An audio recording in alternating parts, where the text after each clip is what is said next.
ప్రేమ అన్న పదానికి రెండు అక్షరాలు, కానీ మీరు నాపైన చూపించినటువంటి ప్రేమ అనంతం. నేను సురేష్, మీ ప్రేమకు బానిస.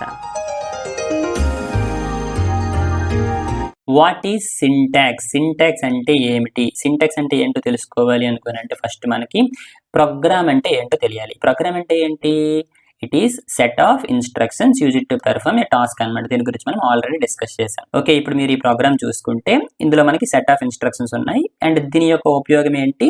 మనం ఒక నెంబర్ని తీసుకున్నాం, ఆ నెంబర్ని 20తో మల్టిప్లై చేసి దాని యొక్క రిజల్ట్ అనేది ప్రింట్ చేసాం అనమాట. సో ఇక్కడ మనం ఒక టాస్క్ని పెర్ఫామ్ చేసాం. సో ఆ యొక్క టాస్క్ సంబంధించి కొన్ని ఇన్స్ట్రక్షన్స్ అయితే రాసామన్నమాట. సో కాబట్టి దీన్ని ఒక ప్రోగ్రామ్ అని మనం అనుకుంటాం అనమాట. అయితే ఇక్కడ ఈ యొక్క స్టేట్మెంట్స్ లేదా ఈ యొక్క ఇన్స్ట్రక్షన్స్ అనేవి ఎలా పడితే అలా రాసేయడానికి లేదనమాట. కొన్ని రూల్స్ అండ్ రెగ్యులేషన్స్ మనం ఫాలో అవ్వాలన్నమాట. ఆ యొక్క రూల్స్ని మనం ఏమంటాము అనుకోనంటే సింటాక్స్ రూల్స్ అని అంటాం అనమాట. ఓకే, దీని యొక్క ఉపయోగం మీకు తెలియాలి అంటే ఒక డైలాగ్ మీకు చూపిస్తాను. ఆ డైలాగ్ ఏంటి అనేది నాకు చెప్పండి. ఓకే, బాగా చూడండి. ఏమనుంది?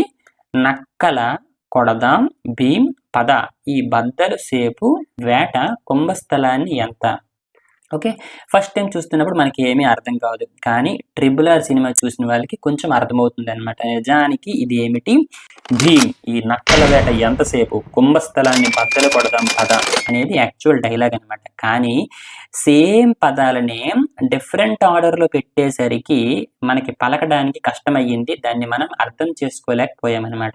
అలానే మన యొక్క ప్రోగ్రామింగ్లో కూడా కొన్ని గ్రామర్, కొన్ని రూల్స్ని మనం ఫాలో అవ్వాలన్నమాట. అటువంటి గ్రామర్ని, రూల్స్ని ఫాలో అయితేనే కంపైలర్ అనేది మనం రాసింది అర్థం చేసుకోగలదు అనమాట. ఓకే, దాన్నే మనం ఏమంటాము అనుకోనంటే సింటాక్స్ అంటాం అనమాట. So syntax refers to the set of rules to be followed while writing a program. అంటే ఒక ప్రోగ్రామ్ రాసినప్పుడు మనం కొన్ని రూల్స్ని ఫాలో అవుతాం అనమాట. దాన్నే మనం ఏమంటాము అనుకోనంటే సింటాక్స్ అంటాం అనమాట. అందుకోసమే ఎప్పుడైనా మనం ప్రోగ్రామ్ రాసినప్పుడు ఏదైనా ఎర్రర్ వచ్చింది అనుకోండి, సింటాక్స్ ఎర్రర్ అంటాం. అంటే ఏంటి? మనం కరెక్ట్ రూల్స్ని ఫాలో అవ్వలేదు, సింటాక్స్ ఎర్రర్స్ అనేవి వచ్చాయి అని చెప్తాం అనమాట. ఓకే, ఇప్పుడు మీరు ఇది చూడండి. ఈ యొక్క ప్రోగ్రామ్ అవుట్పుట్ ఏంటి?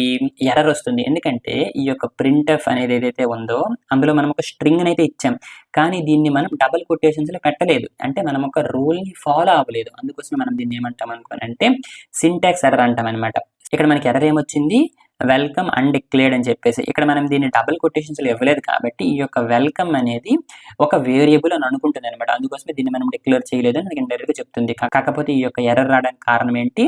దీన్ని మనం డబుల్ కొటేషన్స్లో పెట్టలేదన్నమాట. అంటే మనం రూల్ని బ్రేక్ చేసాం, అంటే సింటాక్స్ని ఫాలో అవ్వలేదు. దీన్ని మనం ఏమంటాం అనుకోనంటే సింటాక్టికల్ ఎర్రర్స్ అంటారనమాట. అంటే మనం ప్రోగ్రామ్ ఎప్పుడైతే కంపైల్ చేస్తామో అప్పుడు మనకు వచ్చేటువంటి ఎర్రర్స్ని మనం ఏమంటాం అనుకోనంటే కంపైల్ టైం ఎర్రర్స్ అంటాం అనమాట. అలా కాకుండా మొత్తం ప్రోగ్రామ్ సక్సెస్ఫుల్గా కంపైల్ అయిపోద్ది, కానీ మనం ప్రోగ్రామ్ని రన్ చేసినప్పుడు ఏవైనా ఎర్రర్స్ వచ్చాయి అనుకోండి, వాటిని మనం ఏమంటాము అనుకోనంటే సిమాంటిక్ ఎర్రర్స్ అంటాం అనమాట. అంటే రన్ టైంలో వస్తాయి అనమాట. అంటే ప్రోగ్రామ్ అనేది సక్సెస్ఫుల్గా కంపైల్ అయిపోయింది, అంటే బిల్డ్ అయిపోయింది, కానీ ప్రోగ్రామ్ రన్ చేసినప్పుడు ఏమైనా ఎర్రర్స్ వచ్చాయి అనుకోండి, అంటే మనం ఒక అవుట్పుట్ ఎక్స్పెక్ట్ చేస్తే వేరే అవుట్పుట్ వచ్చింది అనుకోండి, అటువంటి వాటిని మనం ఏమంటాం అనుకోనంటే సిమాంటిక్ ఎర్రర్స్ అంటారనమాట. ఓకే, అయితే మీరు బాగా ఇంగ్లీష్ మాట్లాడాలి అనుకోండి, మీకు ఏం కావాలి?